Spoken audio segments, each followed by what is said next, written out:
This video is in response to Fake History of Australia, Cities Ready to be Occupied for the Settlers, Part 1 and Part 2, made by this guy, Barnabas Nagy, or Nagy, not sure how he pronounces his last name. Anyway, Barnabas and conspiracy theorists like him believe that an entire civilization has been deliberately wiped from the history books. Yes, this civilization built grand structures on almost every continent in the Greco-Roman architectural style. And then for reasons totally unknown and never likely to be explained, this civilization vanished, though it left behind vast edifices as reminders of its existence. And these conspiracy theorists, like Barnabas, label this empire as Tartaria or Atlantis. And apparently giants, yes, actual giants, roamed this civilization. Tartaria was supposedly a vast, powerful and educated empire that, amongst other things, harnessed free energy and gave it to all its citizens for free. Oh. And then the Tartarians vanished. Sometime later, we came along and began building next to these buildings, thereby creating our current towns and cities. We didn't know anything about this lost civilization, and as we began travelling the world, we found more of these huge buildings, not just in Europe, but in places like the Americas and here in Australia. And then at some point, maybe in the 1650s, maybe in the 1790s, or maybe in the 1840s, there was a massive worldwide mud flood. Mud? Yep, mud. Mud and soil magically welled up from the ground and buried all of our towns and cities in mud, usually up to the first or second floor level. This explains, no it doesn't, why some buildings have windows at or below ground level. But the fantasy doesn't end there, for this mud flood caused the deaths of the vast majority of the human race. The survivors, perhaps under the control of sinister technologies, set about digging out the buildings of their towns and cities. These survivors also forgot to tell their children of the mud flood and also forgot to write down their experiences, and over time the memory of the mud flood vanished from the history books. This, therefore, was some kind of civilization reset, a way to ensure that every human being forgot the true history of the world and instead were programmed to accept only what the evil elites wanted them to believe. Oh, and yes, the earth is flat too. It also means that history since then has been a cover-up, a lie. All historical documents, journals, newspapers, etc. have all been faked and forged to erase Tartaria and the mud flood. So in terms of Australia, Barnabas thinks that buildings in Sydney and in Melbourne, such as Town Hall, the Art Gallery of New South Wales, the General Post Office, and the Flinders Street Railway Station were all built by the Tartarian civilization centuries before the British arrived at Sydney Cove in January 1788. So, did the British administration, Marines, soldiers and convicts all find these grandiose Tartarian buildings standing proud and tall but empty when they stepped off their ships of the First Fleet at Sydney Cove? Of course they didn't. If they had, why didn't William Bradley, naval officer and cartographer on the First Fleet, who kept a detailed journey of his experiences in early Sydney town, and who also painted this picture of Sydney Cove in 1788, mention these buildings? No huge stone buildings there, just lots of trees. Why didn't Watkin Tench, a Marine with the First Fleet, write about these mysterious buildings in his published book, Complete Account of the Settlement at Port Jackson? No mention there either. Captain Arthur Phillip, commander of the First Fleet himself, drew a map of Sydney in 1788, and it also shows no pre-existing buildings. But according to Barnabas, all these paintings and journals and documents must all be fake. Let's look at the official Australian history to get started. Here I am on Australia.com. Australia's Aboriginal people have the oldest continuous culture on Earth. They are believed to have arrived here by boat at least 50,000 years ago. And so the fairy tale starts. So straight away at the beginning of his video, Barnabas is denigrating Aboriginal history and culture to a fairy tale. And I'm left wondering, why didn't the Aboriginal people before European settlement paintings, cave art of these Tartarian buildings. We know that Aboriginal people from different parts of the continent painted British ships and animals and people and what have you in their own artistic styles. Why are there no Aboriginal paintings of Tartarians or Tartarian buildings? And 160,000 convicts in Australia, a prison island basically, right? Crazy. Why is this crazy? The amount of convicts that came to Australia from 1788 until 1868 was about 164,000 people. Why is that crazy?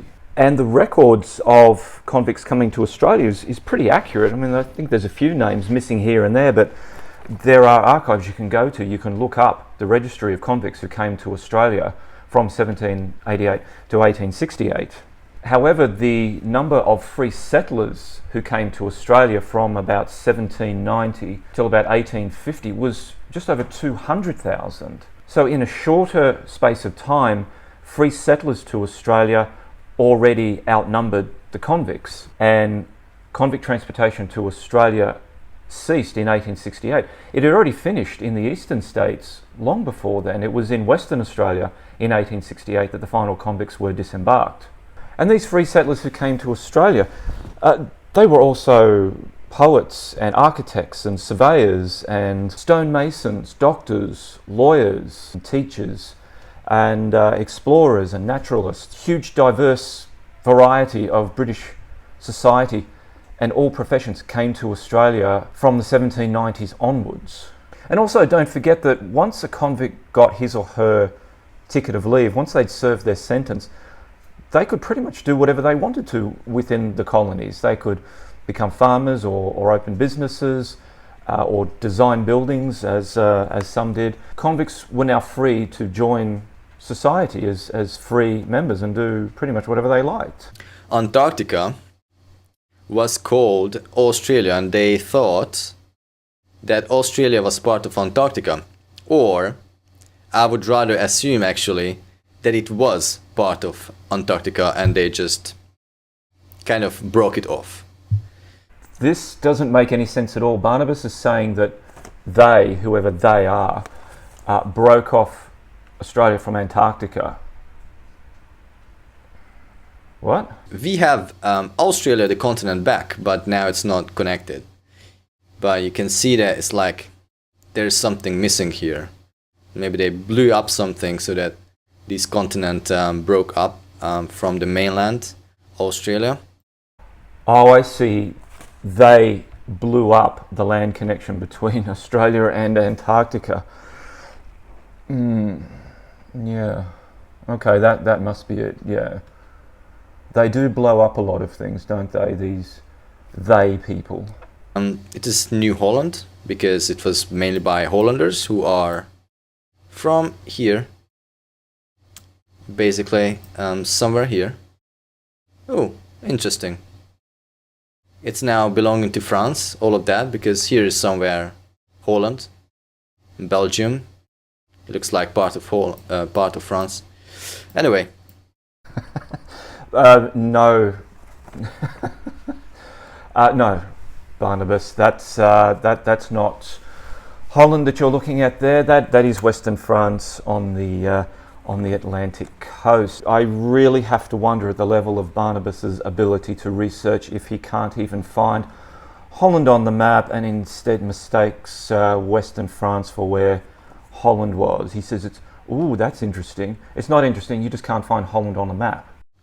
By the way, it would be also interesting to find out about Guinea, Old Guinea. If there's a New Guinea, where is it?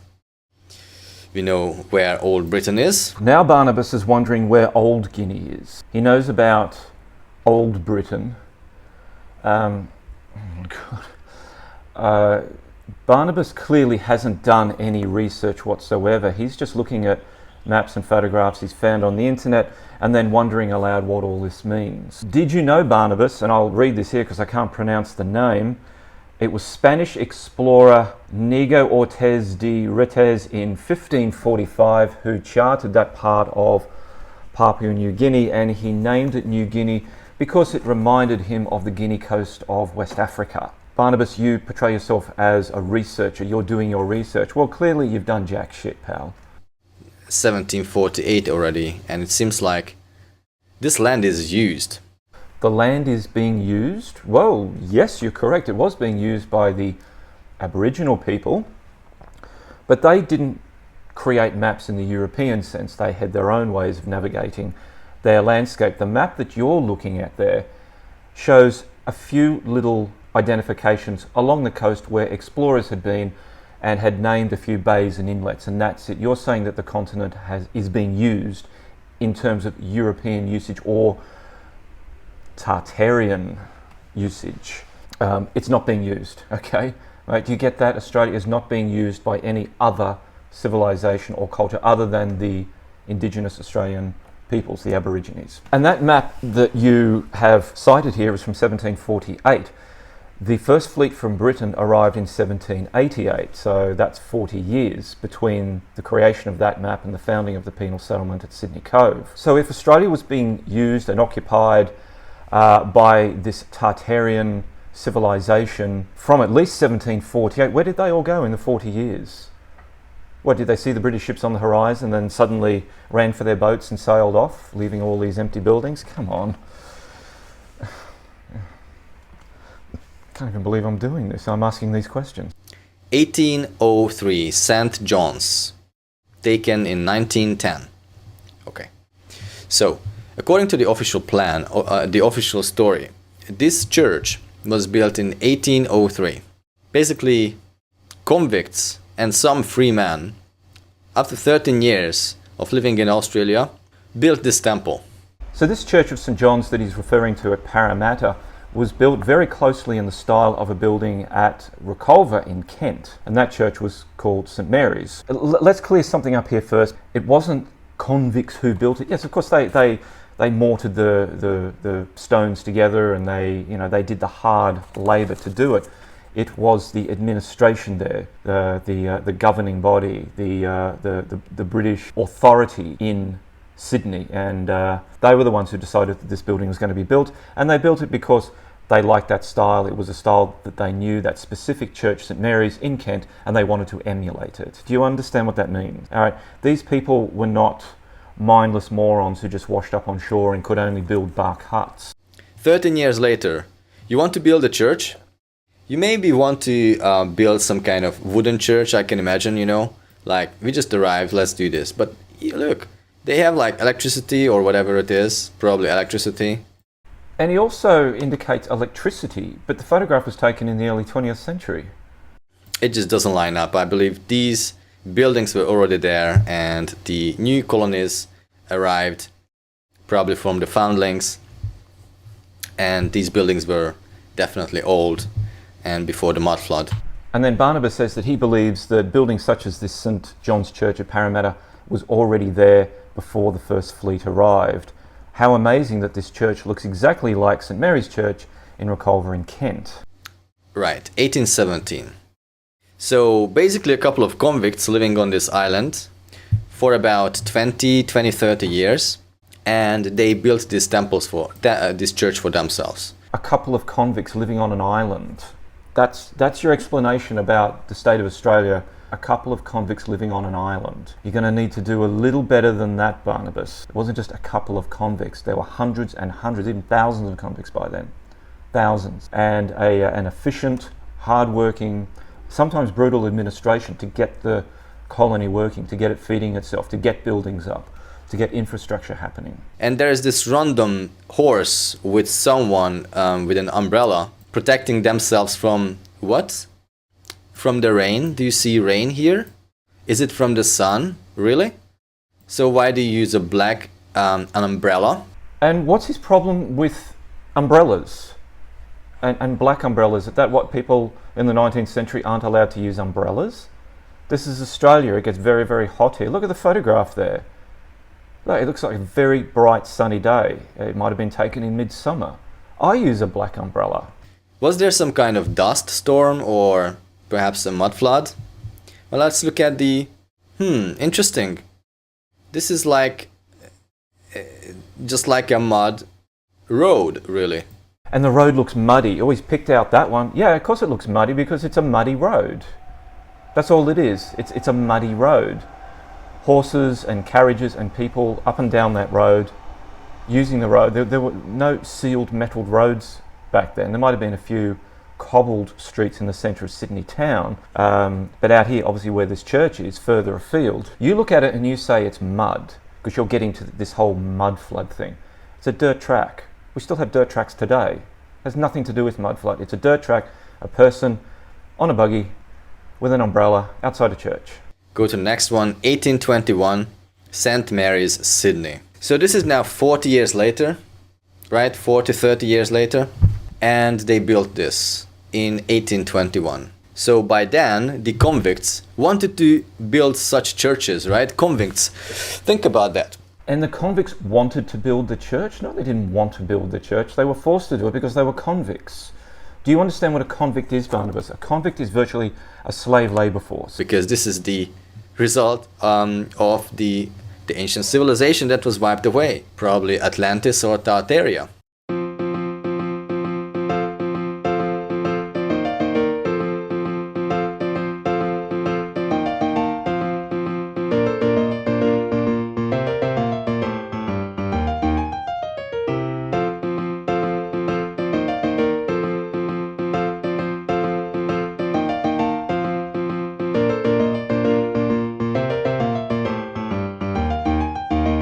Okay, so the next one is 1837 till 1848. That's how. That's what they are telling us. So basically, they are saying in Wikipedia it was started to be built in 1837 and finished in 1847.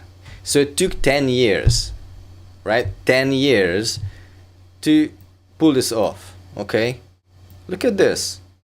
10 years to make this happen. Are you kidding me?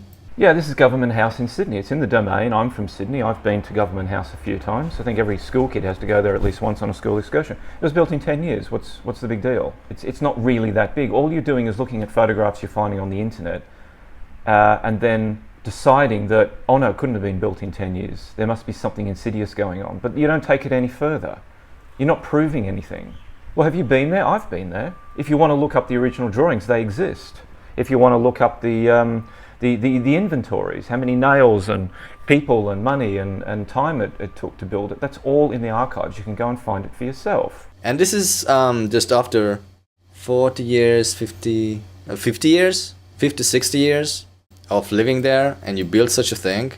Government house. Why do you need to build such monuments for a government building? You know, like, does that make sense? And 1843, and has been the official place of residence of governors since 1845. So they arrived in 1890. The Freemen arrived in 1890, right? And 55 years later, they have governors. But it's not yet a nation, because it started in 1901 when it became a nation. But they have governors already, right? I'm not sure if that makes sense to me. Barnabas's lack of knowledge about Australia knows no limits. Australia had governors from day one when the British arrived. Captain Arthur Phillip, the commander of the First Fleet, became the first governor of the New South Wales colony.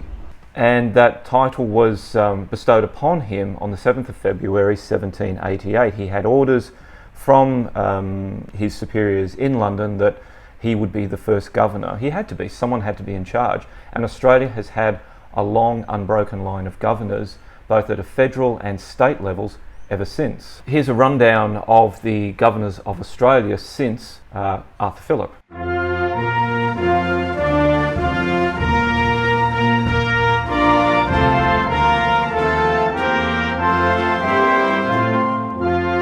St. Andrews, Sydney, look at this. These people, convicts, and some freemen built this because they wanted to honor God. The convicts, right? Oh man, they think we are really crazy. We are really fools. Well, so far, Barnabas, you are crazy and you are a fool. Okay, so we are still at 1850 University of Sydney. And by the way, this is not a church. It looks like a church, right? but this is a university. So why do you need to build a university in a style of a church? Barnabas, you don't know anything. All you're doing, again, is looking at photographs and making up stories. Why does it look like a church? It's supposed to be a university. Have you looked at Cambridge University? Universities were designed in the medieval period. Look at photographs. That's all you do. I mean, don't go there in person. That would be an anathema to you, Barnabas. Look at photographs of Cambridge University and tell me if that's a university or a church. Of course it's a university. It was built in religious styles of the day. British people coming out to Australia and planting British culture here, of course they're going to build buildings in the style that they were familiar with and they knew how to do from back home.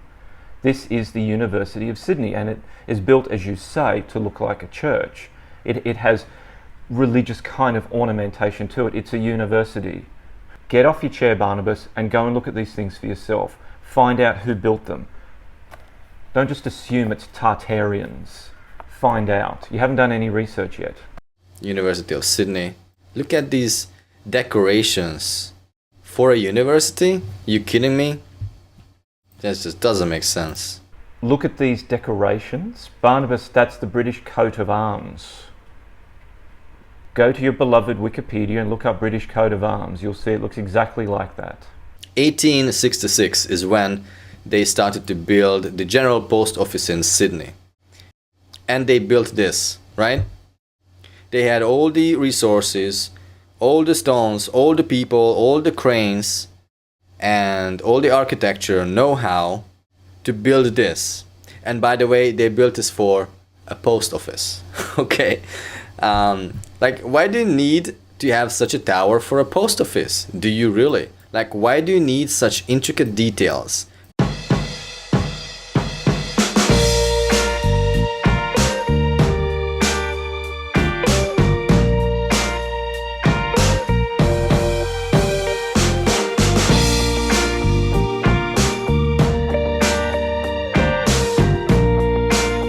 But this is the lie. This is how they hide it. Every kind of government building, museums, post office and things like that, they use those old buildings that were used back then in that ancient civilization of Tartaria or Atlantis, so that you are like, yeah, this is a government building and that's why they put in all the effort. Or this is a museum and that's why they put in all the effort. Bullshit. The GPO that Barnabas is talking about here, the GPO in Sydney, which is still standing today, beautiful building, was designed by architect James Barnett, and he designed many buildings in 19th century Australia, particularly in Sydney. In fact, James was the colonial architect for New South Wales from, I think it was 1862 to 1890. So a very prolific, very clever, very talented man. And there is an archive of James Barnett's papers held at the University of Sydney Archives. And those archives are at, and I've got it written here, Archives and Records Management Services, main building, A14, the University of Sydney. Go and look at them for yourself, Barnabas. And who's building this? I don't see anyone building it, but they have horse buggies and they have cranes.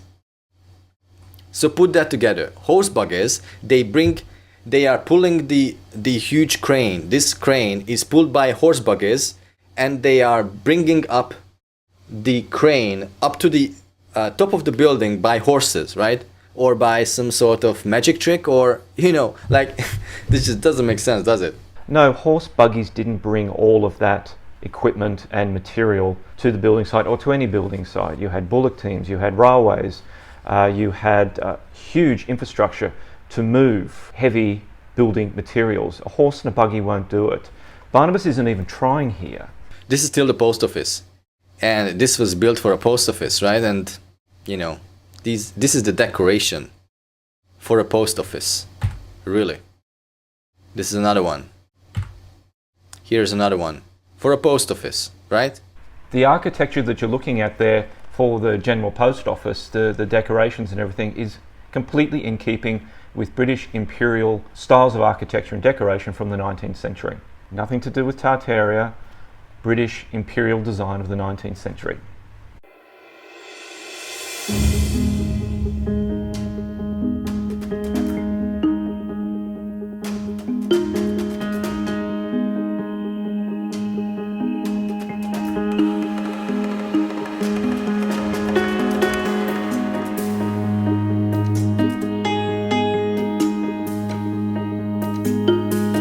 next image is 1874 Art Gallery of New South Wales. You put these things on top of each other, you know, at an age when you just moved into the island. It's like 100 years later, and they built this for an art gallery. Really?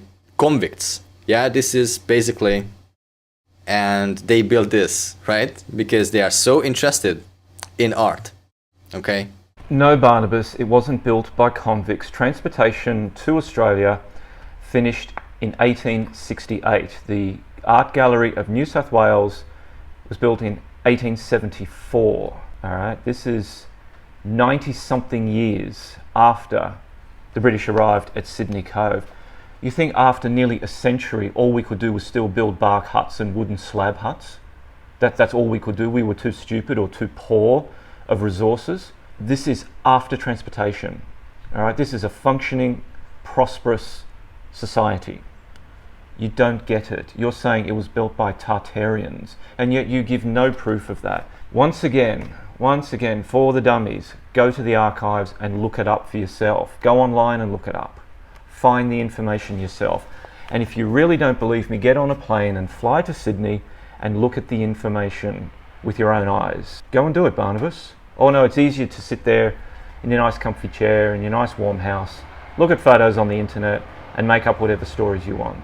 And the architect of the Art Gallery of New South Wales was, what's his name? Walter Liberty Vernon.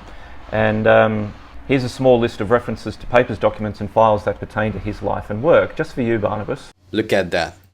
Look at the size of the person and the building blocks, the pillars. And look at the huge giant doors. This is for giants, not for human beings. And then Barnabas really jumps into the realm of absurdity and imbecilic thought processes. He thinks because he can see very large, tall doors on the Art Gallery of New South Wales, that indicates that giants were roaming around Sydney in the mid to late 19th century. Wow. Okay, we aren't dealing with an intellectual here with Barnabas.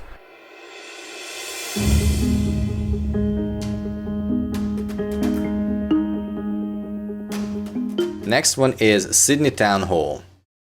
And this picture was apparently taken in 1900. And they started to be built in 1886, and they built it within 3 years. No, am I right? Is this some kind of joke?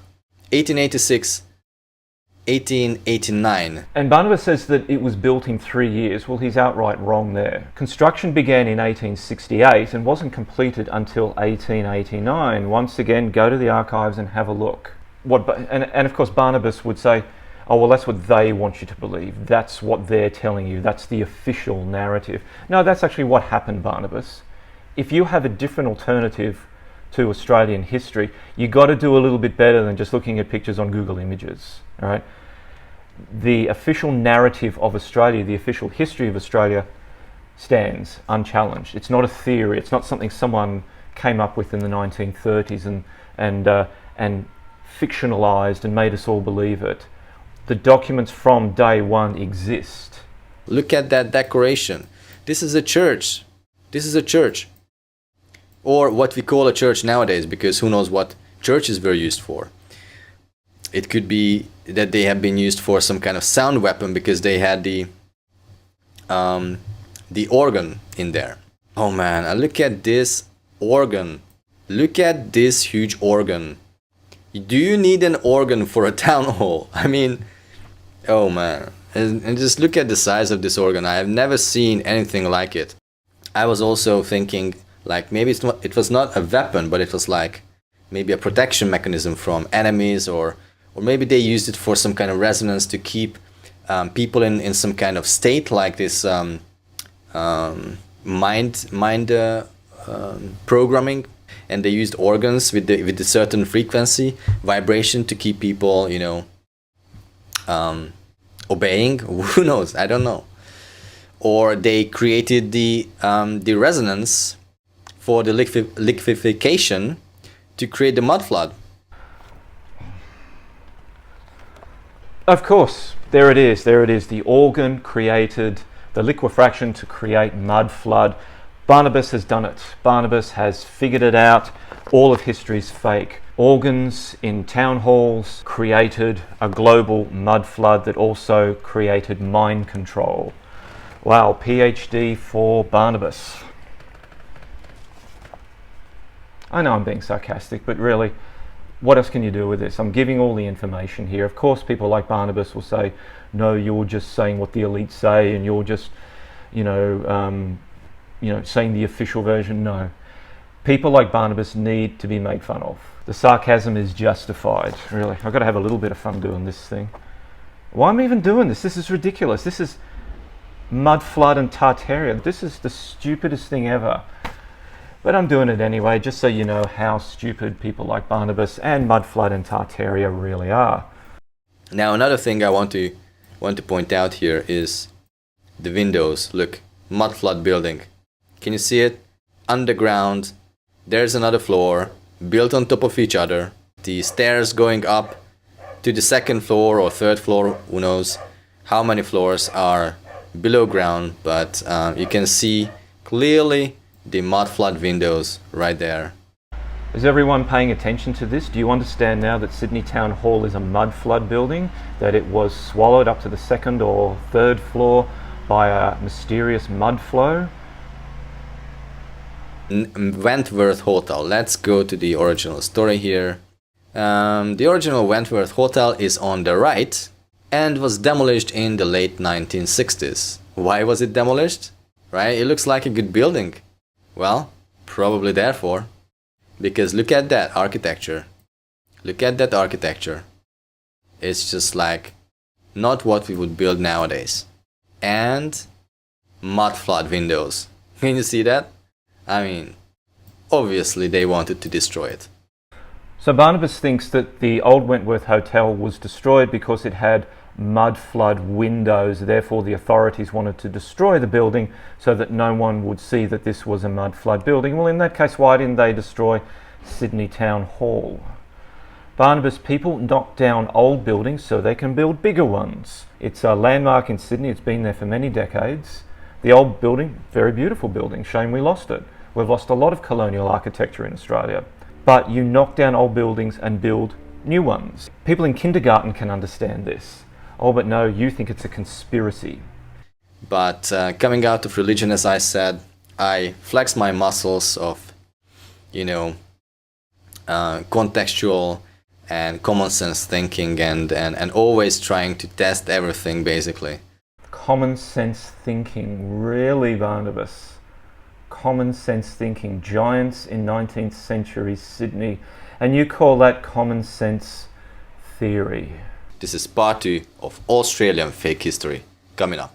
Okay, Barnabas goes into part 2. I'm only going to look at one building that he cites in part 2 because pretty much it's the same argument for everything. So he starts off with the Flinders Street railway station in Melbourne. The current building is apparently was designated in 1882, and then someone won the first prize. A railway employee designed this and got £500 first prize. I mean, you're kidding me, right? The £500 prize money for the guy who designed the Flinders Street railway station was an enormous amount of money back in 1882. That'd be like $50,000 today or something. Huge amount of money as a prize for designing something. £500, that's huge. And the work began in 1900 and completed by 1903. 3 years it took. Let's look at this building. You built this in 3 years. You are kidding me. And why do you build such a building for a train station, right? And why build an elaborate ornate building for trains? Why not? Train stations are elaborate buildings right across the world. Look at Grand Central Station in New York. I'm sure you haven't been there, Barnabas. You would just look at a photo of it on the internet. Train stations are, when these big ones are built in the 19th century, mid-late 19th century, it was civic pride. It was, people and governments and councils wanted something because it was a showing of progress that look what we've got now. We've got railways that could reach across our nations, across continents. These were edifices of pride and of showing off as well. They wanted them to be ornate. What's it supposed to be? Just a few bricks and a wooden slab roof? Is that all a train station should be to you? People then are smarter than us because they didn't believe in all this mud flood bullshit. They had the wherewithal, the training, the technology to build these wonderful, beautiful buildings, and we are very lucky that we still have them today. But this is showing an advanced civilization that was before us, and it was probably after the mud flood. Okay, so right there Barnabas is saying that the Flinders Street railway station was built after the mud flood, which means the building should not have any mud flood windows on it. If a building was built after mud flood, the building would be built on top of the mud. All right, so it's now difficult to see through Google Maps, and I think that's one of the reasons why they did this. But you can see clearly mud flood windows right there. The whole station is a mud flood buildings. So now Barnabas is going along Google Street View, and he's finding mud flood windows, and he thinks that all this scaffolding here is to hide the mud flood windows. So just before he said Flinders Street railway station was after the mud flood, but now he's saying that it has mud flood windows, which means it was built before mud flood. Barnabas is getting confused with his own conspiracy theories here. Okay, look, so it's clear that Barnabas hasn't done any research here at all. Sits there in front of his computer, finds pictures and maps, makes up stories that are nonsensical and imbecilic. Have you read The Fatal Shore by Robert Hughes, which is one of the best tomes on the beginning of European Australia? You haven't read that, have you? What about the complete account of the settlement of Port Jackson by Watkin Tench, which I mentioned right at the beginning of the video? Have you read that, Barnabas? No? Okay, well maybe you should read that as well, because Watkin Tench was there from day one and recorded what happened in the penal settlement of Sydney. He didn't mention Tartarian buildings once. So that means, by your line of thinking, Watkin Tench was either censored or he's a fake and he was made up 100, 150 years later. If you think that, I'm not saying you do, but if you do think that, prove it. Watkin Tench was there at day one and he wrote what he saw from day one.